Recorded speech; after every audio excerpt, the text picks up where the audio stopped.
On the lot at Corner View Farm Equipment, we have this 2014 John Deere 7380 paired with an 8-row head. This is a low-hour, well-cared-for unit, has 2,300 hours on the engine and just 1,560 cutting hours.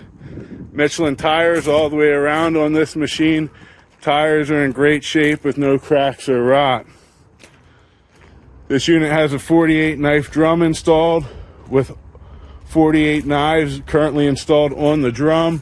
New right hand and left hand bearings were just installed in the drum while this was getting inspected.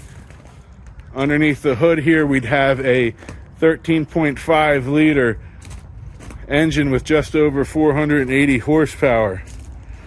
Options on this machine also include 4-wheel drive with the added AntiSlip option, as well as the 3-speed manual selection of gear transmission.